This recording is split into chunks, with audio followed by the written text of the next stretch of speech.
मैं अकेला भारतवर्ष का नागरिक हूँ जिसका खिलाफ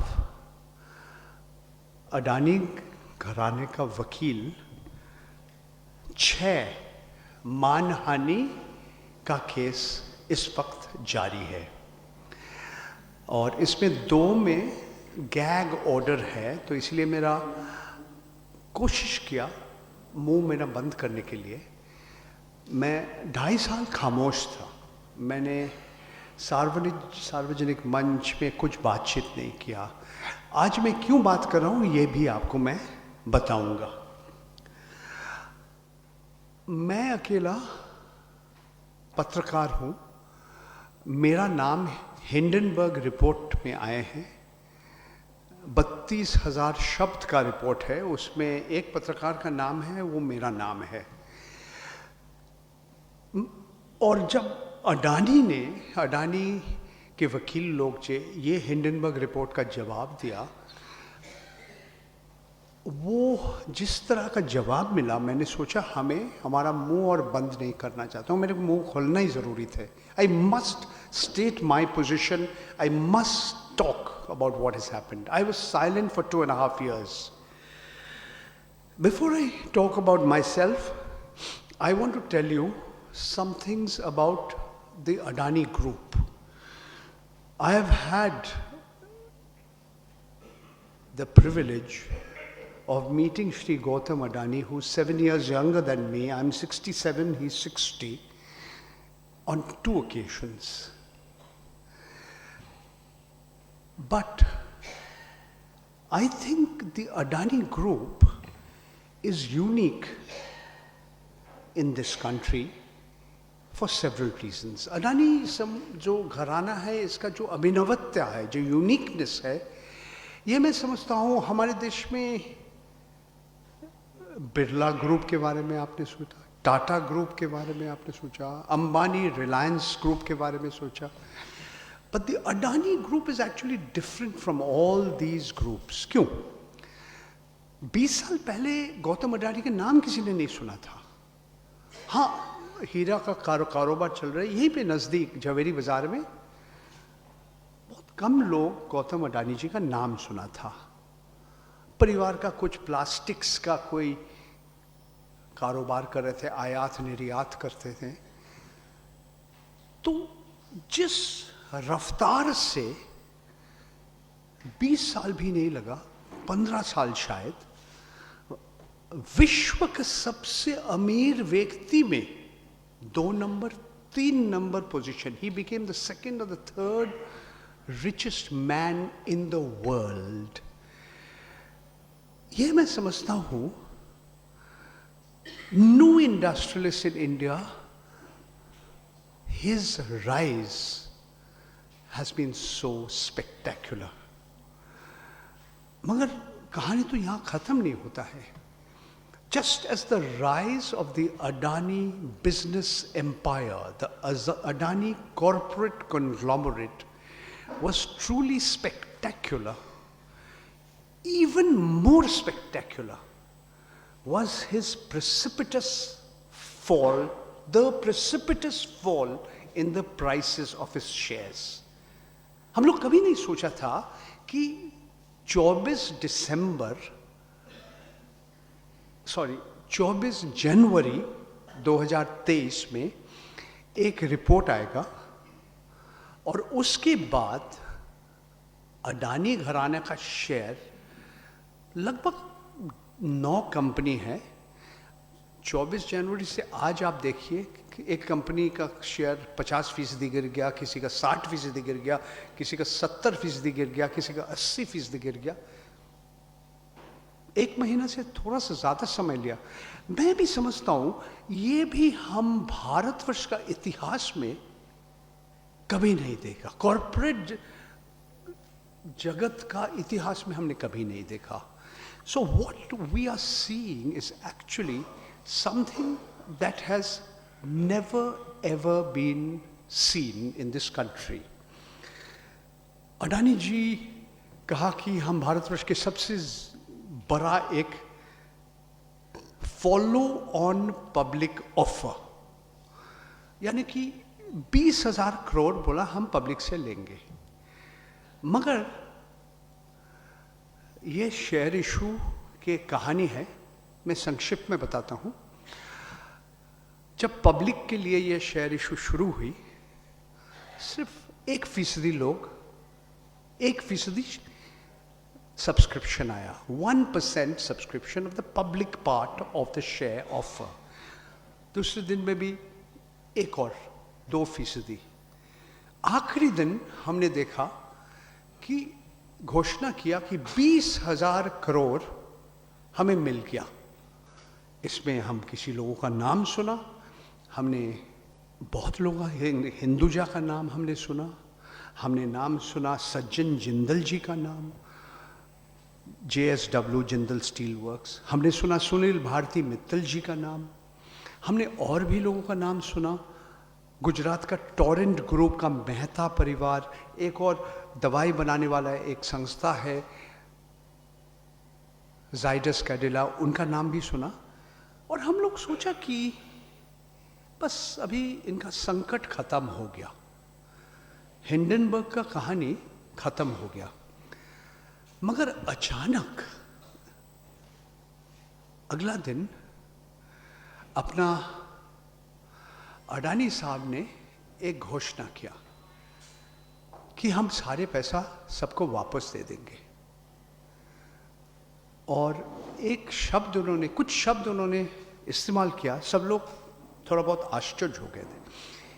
He says, I am morally obliged to return this money. So he returned the money and the shares kept coming down. So there are many, many stories about it. One person whose name was not mentioned, he's not here with us. His name is Abir Dasgupta. Ravi, Abir, me and several other people. हम लोग, हमारा किताब का काम चल रहे हैं। उम्मीद है कि आने वाले कुछ महीनों के अंदर हम ये किताब आपके सामने प्रकाश करेंगे।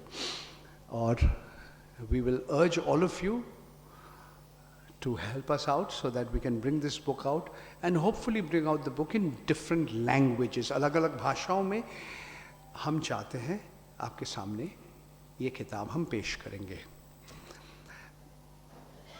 तो मैं आपको 5-7 मिनट बताना चाहता हूँ एक जो अडानी समुदाय का अभिनवत्ता, uniqueness. I am saying that never before has one corporate group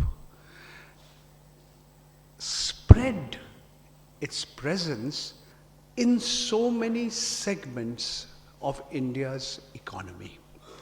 आपको जब हम लिस्ट अभी पढ़ के सुनाएंगे, आप लोग आश्चर्य हो जाएंगे कि एक घराना आज भारतवर्ष के अलग अलग अर्थव्यवस्था का जो हिस्से में आज है और बहुत सारे हिस्से में एकदम उनका नियंत्रण जिस तरह सा है, they are dominating those sectors of the economy. I don't think any other business group ever had this kind of dominance. और बहुत जगह में एक तरह से मोनोपोली भी है in comparison to any other private corporate group in this country. तो मैं जल्दी आपको ये लंबा लिस्ट पढ़ के संक्षिप्त में आपको कहानी सुनाता हूँ। मुंद्रा गुजरात में अडानी जी ने शुरू किया था उनकी SEZ, स्पेशल इकोनॉमिक जोन। उस समय कांग्रेस सरकार थे गुजरात में। फिर उसके बाद मोदी जी 2001 में गुजरात का मुख्यमंत्री बना, फिर 2014 में भारतवर्ष का प्रधानमंत्री बना। और ये SEZ, स्पेशल इकोनॉमिक जोन, विशेष आर्थिक क्षेत्र, it is like a country with in a country. उसमें भारतवर्ष का जो आयकर, सीमा शुल्क, उत्पादन शुल्क, customs duties, excise duties, income tax, they don't apply. It is a republic within a republic. Today, the biggest SEZ in India is Mudra. That's a big story. It is India's biggest container port. मतलब समुद्र का जो बंदर है, जो container traffic है, मुंद्रा एकदम number 1 है। और भारतवर्ष के अगर सब तरीका का जो सामग्री या गुड्स ट्रैफिक जो आयात निर्यात यातायात करते हैं, इसमें अभी भी एक नंबर में है जवाहरलाल नेहरू पोर्ट ट्रस्ट, मुंबई के नज़दीक है, नवा शेवा में। But Mundra is the second biggest port in India, privately operated, but the second biggest port in terms of traffic. एक समय लोग कहते थे ना, चीन का एक सुंदर एक मोती का माला अगर विश्व का मानचित्र अगर देखें, if you look at the map of the world, that string of pearls starts in the Horn of Africa and ends in the South China Sea. Different ports where the People's Republic of China, the government has a presence. आज भारतवर्ष का एक हीरे का जो माला है, आप अडानी जी के साथ है। ये है समुद्र का बंदर, 12 पोर्ट है, 12 सी पोर्ट्स, 12 भारतवर्ष के जो पश्चिमी समुद्र तट है, पूर्व समुद्र का तट है, सब जगह में है। गुजरात में 4 जगह में है, मुंद्रा, दहेज, टूना, हजीरा। मुंबई में दिघी, गोवा में मर्मुगांव, केरला में विजयनम, काटुपल्ली, एन्नोर, तमिलनाडु, कृष्णपट्टनम, गंगावरम, आंध्र प्रदेश, धामरा, उड़ीसा और ताजपुर, पश्चिम बंगाल। सारे पोर्ट अभी चालू नहीं है, काम चल रहा है, but he is actually operating these many ports in India. सिर्फ भारतवर्ष नहीं, ऑस्ट्रेलिया में इनका एक बंदर है, Abbot Point, North Queensland export terminal. I'll tell you a little bit more about it. Israel में, he is operating the second largest port in Israel, place called Haifa. He operates a major terminal in Colombo. He tried to set up a plant in Myanmar, मगर जो अंतर्राष्ट्रीय जो वित्तीय संस्था है, the international financial institutions, उसको कर्ज देने के लिए तैयार नहीं था, क्योंकि म्यांमार में मिलिट्री डिक्टेटरशिप चल रहा है, तो वो प्रोजेक्ट उसको अबैंडन करना पड़ा। और हम बाद में बताएंगे किस तरह से आज ये मुंद्रा जी का समुदाय, मुंद्रा जी का घराना, इसके असर पड़ रहे भारतवर्ष का विदेश नीति के ऊपर।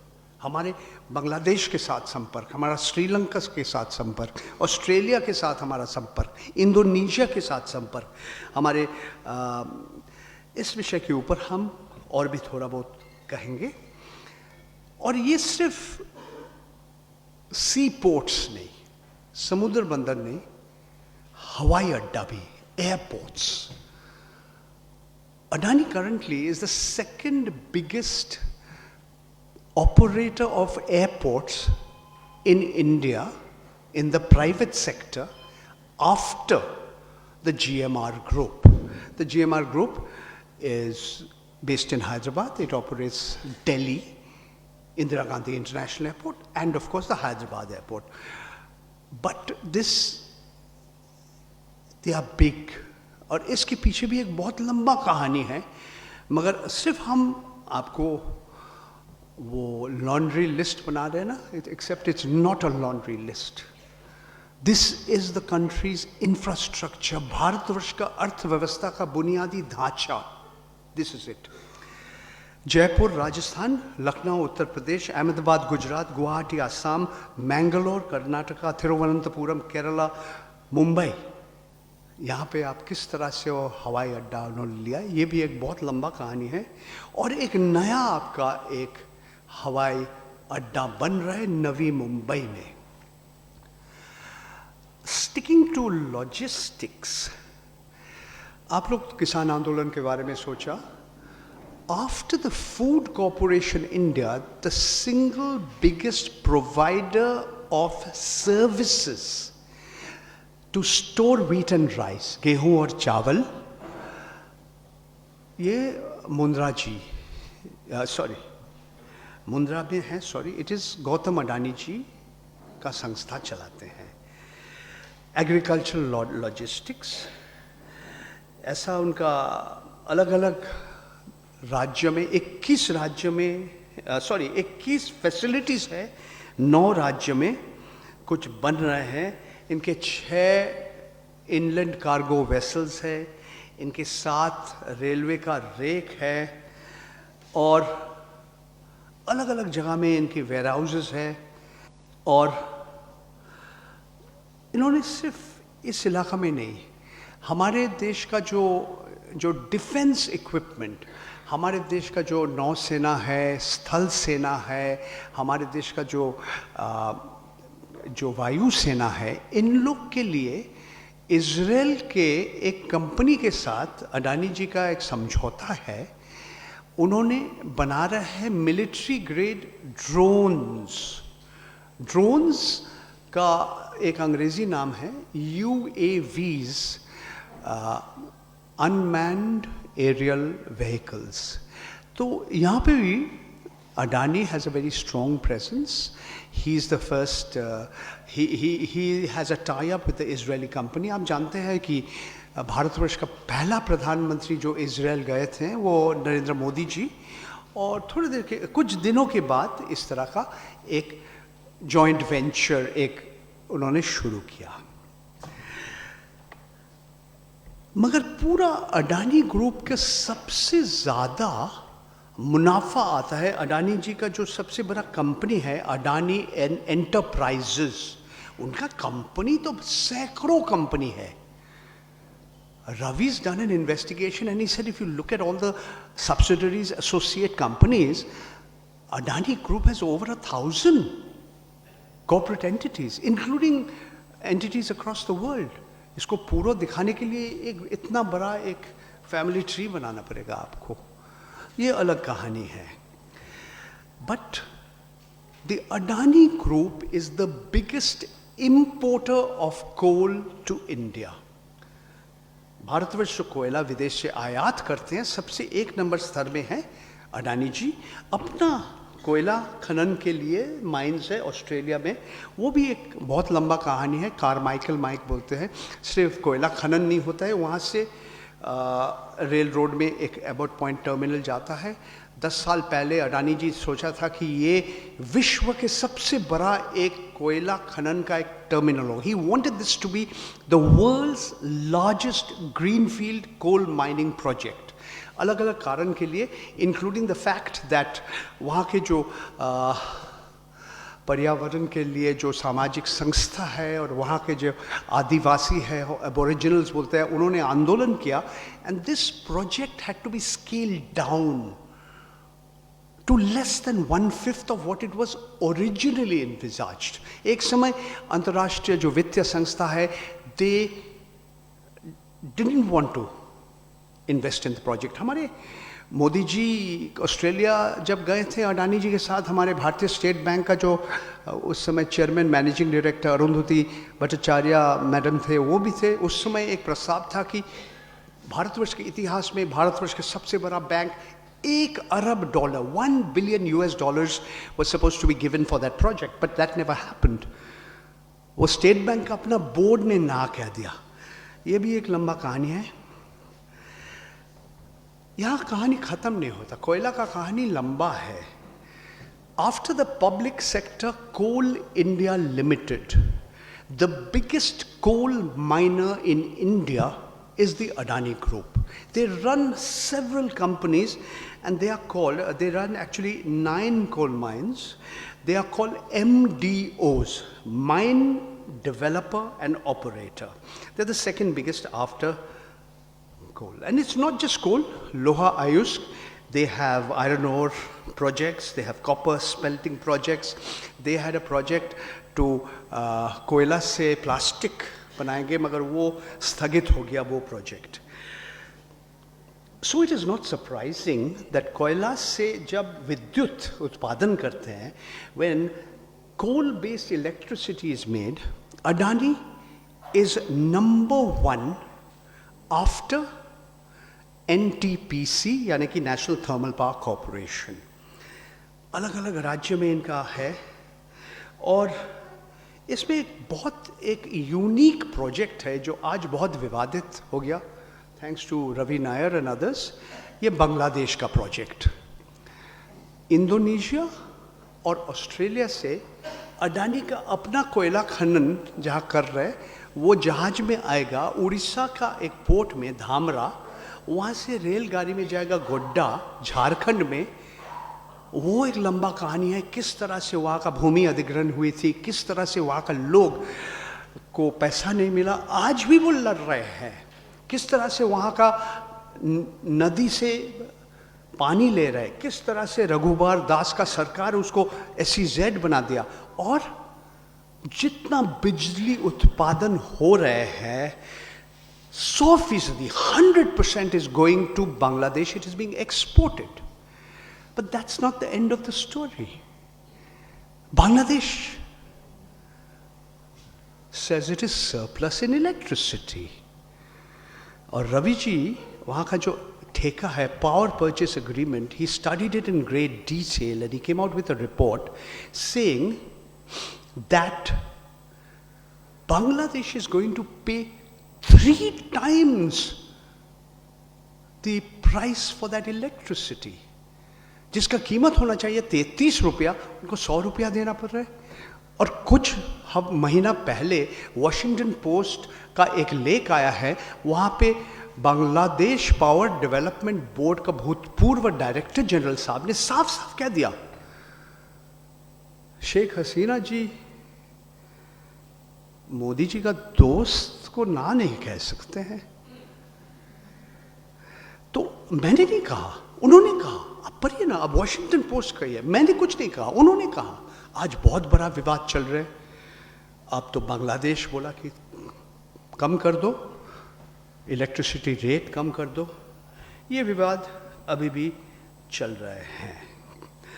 ऐसे बहुत सारे प्रोजेक्ट है, मगर अडानी जी तो बहुत समझदार आदमी हैं.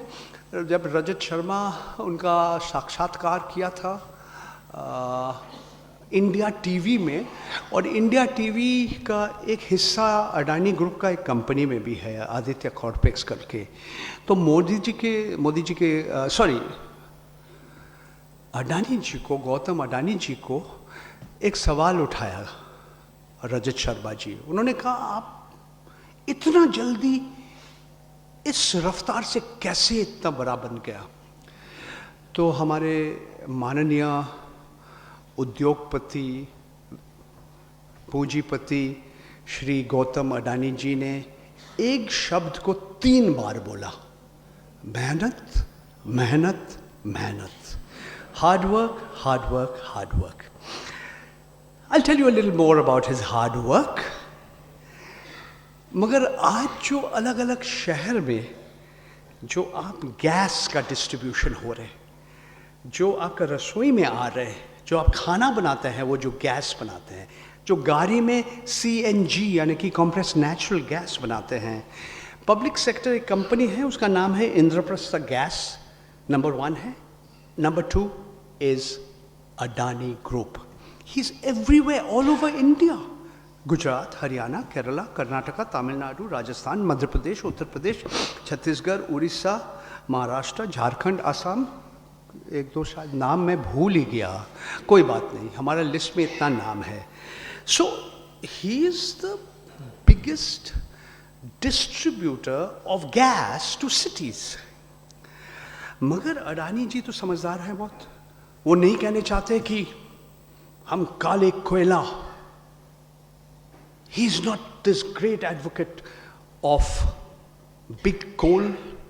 वो कहते हैं कि मैं जलवायु परिवर्तन में मुझे मालूम है कि जलवायु परिवर्तन हो रहा है, there's climate change happening. So Mr. Adani is the single biggest producer of equipment and power, solar energy, सूरज का ऊर्जा and wind energy, pavan se urja.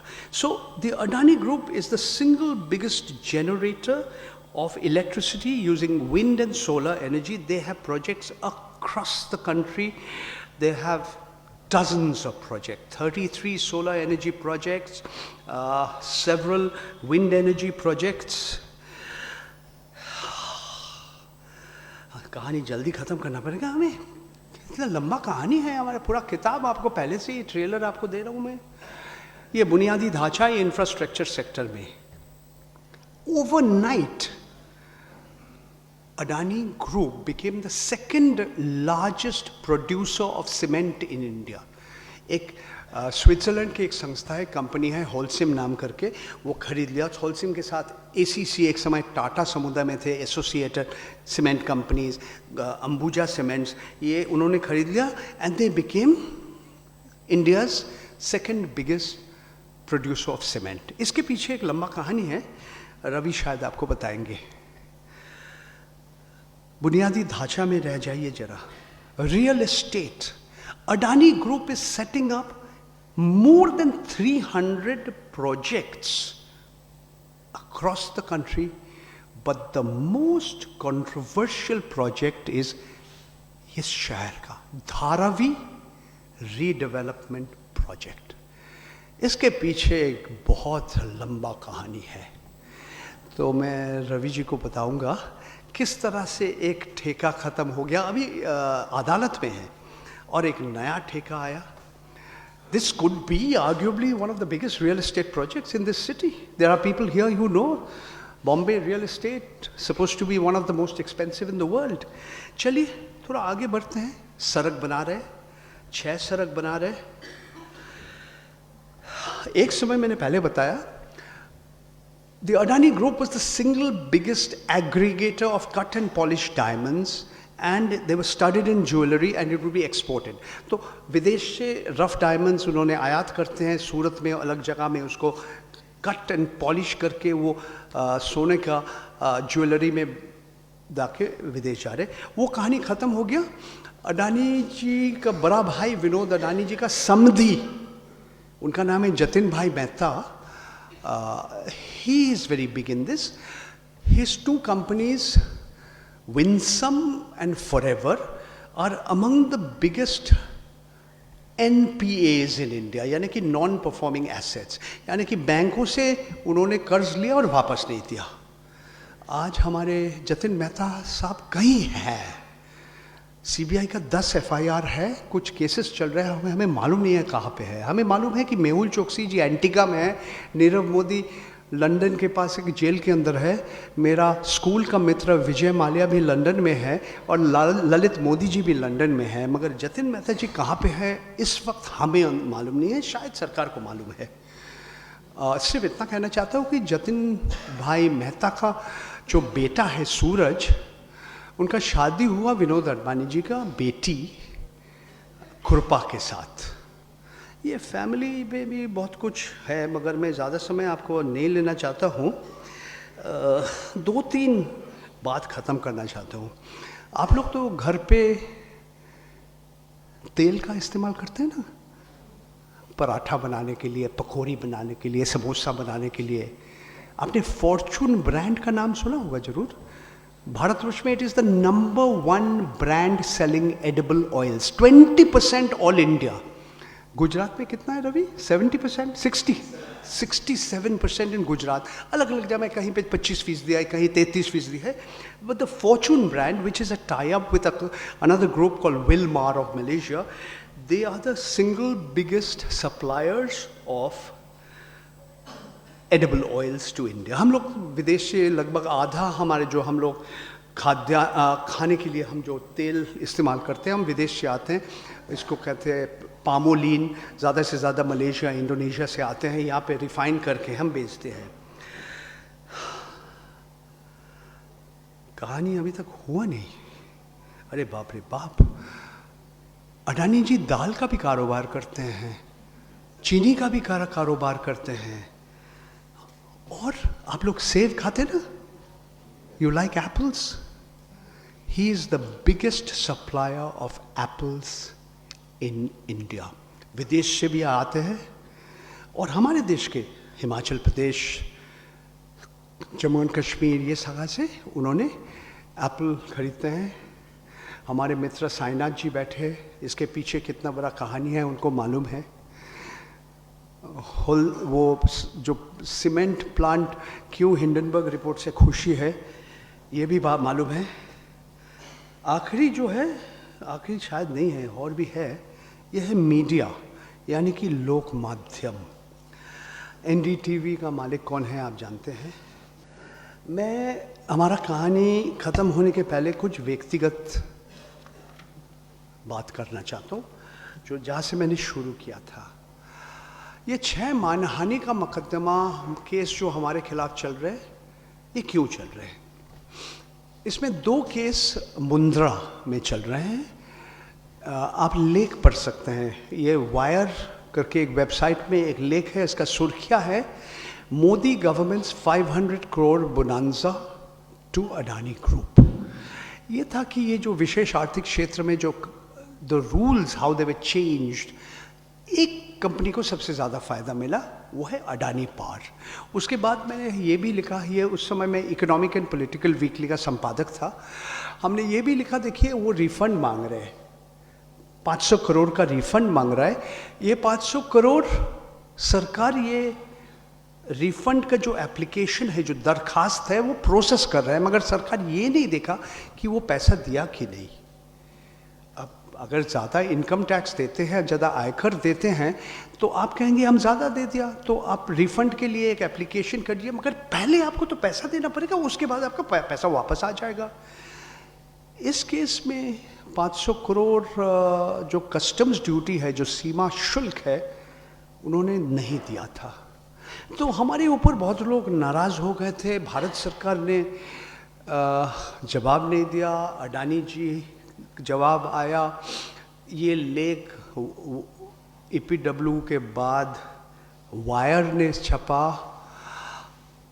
उसके बाद हमारे माननीय समीक्षा ट्रस्ट के जो ट्रस्टीज़ थे, उस समय मैं मुंबई में रहता था, हमारा बेटी बहुत दुखी थे, हमारा बेटी वहाँ बैठे हैं, हमारा बीबी भी बहुत दुखी है, हम लोग को छोड़ के मुंबई चले गए ना बोल के। तो हम वापस चले आए मुंबई से, क्योंकि हमारे समीक्षा ट्रस्ट का माननीय जो ट्रस्टीज़ है, हमें बुलाया गया, बोला जी आपने जो काम किया, क्योंकि एक वकील का चिट्ठी आया कि आपने मानहानि किया, यू हैव कमिटेड डेफमेशन। और मैंने जवाब दिया, मैंने नहीं, एक वकील साहब ने जवाब दिया, मगर ये जवाब देने के पहले हमने समीक्षा ट्रस्ट का अनुमति नहीं लिया था। I did not take the prior permission and consent of the Samiksha Trust before I engaged the services of a lawyer pro bono to respond to the legal notice of defamation against the publisher, that is the Samiksha Trust, the editor, me, co-authors, etc., etc., etc. So I was called to Delhi. I was told कि बहुत ख़राब काम तुमने किया, you have committed an act of grave impropriety. तो मैंने बोला मैं माफ़ी मांग रहा हूँ, मगर I don't think I have committed an act of grave impropriety, it is a technical error, I am going to apologise to you publicly, but don't say it is an act of grave impropriety, क्योंकि ये एक तकनीकी गलती मेरा हुआ और मैं मानने के लिए तैयार हूँ, मैं माफ़ी मांग रहा हूँ आपसे। वहाँ के जो बड़े बड़े हमारे ट्रस्टी साहब ने इसके बाद कहा, आपने इकोनॉमिक एंड पॉलिटिकल वीकली जैसे एक संस्था है जिसका उम्र भारतवर्ष की उम्र के आसपास है, इसको आपने ख़त्म कर दिया। You have destroyed the ईथॉस of an institution called the economic and political weekly. ये भी बोला कि एक सह संपादक हम ला रहे हैं, we are going to appoint a co editor. ये भी बोला आप अपने नाम में और लेख मत लिखिए, आप बहुत अहंकारी है, आपका पहले जो संपादक थे अपने नाम में नहीं लिखा, they were unnamed writers, my predecessors. Finally इन्होंने बोला आखिरी बात, pull down this article and do not leave the room until the article is pulled down. तो वेबसाइट से एक आर्टिकल निकालना ज़्यादा समय नहीं लगता, तो मैंने दिखा दिया, देखिए इट इज़ डाउन, एरर 404। मैं एक कोरा कागज़ मांगा, I wrote out my resignation and I told the world about it. Then there was a lot of hue and cry. Hundreds of people came out in my support. Some people opposed me. I was privileged and honored that 2 Nobel laureates, Amartya Sen and Angus Deaton, supported me. Eminent scholar Professor Noam Chomsky supported me. Former Finance Minister of West Bengal Ashok Mitra supported me. But that's a longer story. The short story is that cases were filed against us. मैंने किया, जाना पड़ा हमें, क्योंकि मानहानि एक criminal है, दंडनीय अपराध भी है, it's a civil offense. So it was against the wire, my co-authors. We finally went there. I appeared before the Honorable First Class Judicial Magistrate, Mundra. आरोपी हाजिर है, हम बोला जी हाँ आरोपी हाजिर है, मैं दस्तखत किया. Then the lower court magistrate, not in Mundra but in Bhuj, told Adani Power's lawyer, this is the wire, कि you don't have to remove the article. Remove one word and one sentence. So you can read the article, you can find out all the details. The story didn't end here. It took a very interesting turn after that. May 2019 में लोकसभा चुनाव खत्म हो गया. लोकसभा चुनाव का नतीजा तब तक घोषणा नहीं हुआ. Just before the Lok Sabha election results were announced, suddenly Adani's lawyers withdrew the cases against everybody. My 3 co-authors against the entity that runs wire, everybody except me. Then in January 2021, I got a non-bailable warrant of arrest against me. My wife, my daughter, my family, they were very upset, naturally, because my lawyer said, घर पे मत रहो, किसी वक्त आके हथकड़ी लगा देंगे, जेल में डाल देंगे. तो मैं और किसी के घर रहा 9 रात. On the 10th day, my lawyer said, this is bad in law. You cannot issue a non-bailable warrant for non-appearance in court. That was the allegation against me, कि आप अदालत में हाजिर नहीं थे. और उन्होंने कहा कि सुप्रीम कोर्ट और कुछ कहते हैं कि for non appearance in court पहले आप एक बेलेबल वारंट इशू कीजिए. Ravi has a bailable warrant against him, he will tell you more. Mine was a non-bailable warrant. Anyway, the short story is that the Gujarat High Court stayed it. It was interesting that the Press Trust of India got that non-bailable warrant of arrest before my own lawyer, and they sent it to me on WhatsApp. So the High Court of Gujarat stayed the execution of the warrant. I appeared in Mundra. The day I appeared in court, the portal with which I am a consultant, जिसके साथ हम सलाहकार हैं, उनके ऊपर Enforcement Directorate का छापा लगा. Then I appeared once in court. I appeared again in court. Second time was in March 2021. After that, no news. My lawyer says, don't worry. No news is good news. As a journalist, I was always told, bad news is good news. But anyway, हम आगे बढ़ते हैं. There are 2 other cases of defamation against me. You can read the articles. They were published in NewsClick. It pertains to an series of articles which had a title, Justice Arun Mishra's parting within gift of 8,000 crore to Adani. हमारे माननीय न्यायाधीश जो सबसे उच्च न्यायालय का जज थे उस समय, and now he went on to become the National Human Rights Commission, Bharatvarsh का जो मानवाधिकार संस्था का जो हेड बना उन्होंने. तो अडानी पावर का वकील कहा कि आपने न्यायालय का मर्यादा कमजोर कर दिया. You have lowered the esteem of the judiciary in the eyes of the people of India. मुंह बंद तुम्हारा. 2.5 years ago, September 2020. Why am I speaking today? Because Hindenburg raised 88 questions. Question number 84, I mentioned. They said, no, we have done nothing against this critical journalist. We believe in freedom of expression. We believe you are free to criticize me. Then they said, why did you try and arrest him? He said, no, it's a judge that did it. So I had to explain. I wanted to tell the world this is what happened. Okay? The story doesn't end here. NewsClick's head, Prabir Purakayastha, he's 75 years old. Another small shareholder, D. Raghunandan, he's 73 years old. I'm 67 years old.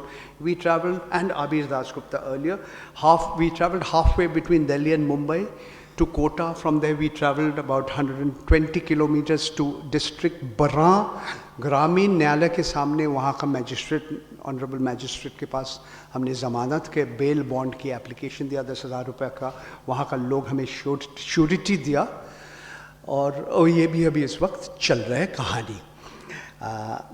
बीच में मैंने 2 बार अडानी जी के साथ मेरा व्यक्तिगत मुलाकात हुई थी. But on both occasions I was told it is off the record, therefore I can't say anything more about this at this particular point of time. बहुत लोग कहते हैं यार तुमने सारे खबर हिंडनबर्ग को दिया जरूर.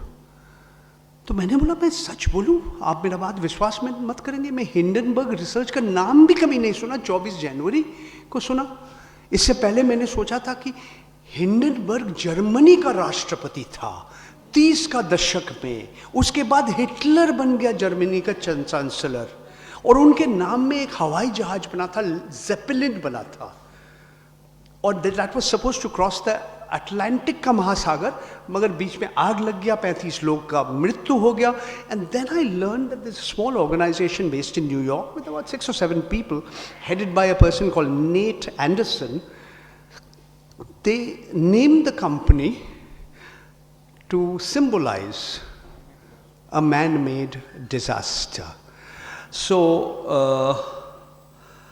all I can say is what Firoz Bhai has already said. Yes, they have drawn substantially on the reports prepared by Ravi, by Abir, by me, and they're in the public domain. You can read it. We were surprised at the impact of the Hindenburg report. Now the Supreme Court has set up a committee. Time will tell. Achanak, the 20,000 crore issue has been subscribed. Congress का प्रवक्ता जयराम रमेश जी ने आरोप लगाया कि केंद्रीय मंत्री ने telephone लगाया. इसके बाद सुनील भारती मित्तल जी, सज्जन जिंदल जी, हिंदुजा जी, फलाना ढिमकाना ने सब पैसा दिया, और फिर उसके बाद तो ये रद्द हो गया. The money has been sent back. The story of Gautam Adani is not over. I'm truly honored that 10 organizations that have come together, and thanks to that, all of you are here.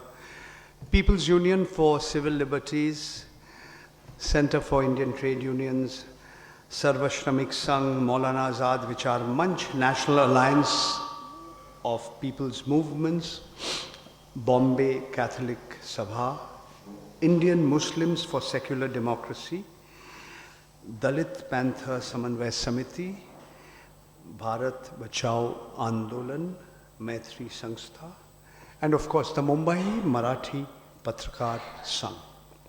अत्यंत विनम्रता से सबको कहना चाहते हो, thank you so much for listening to me.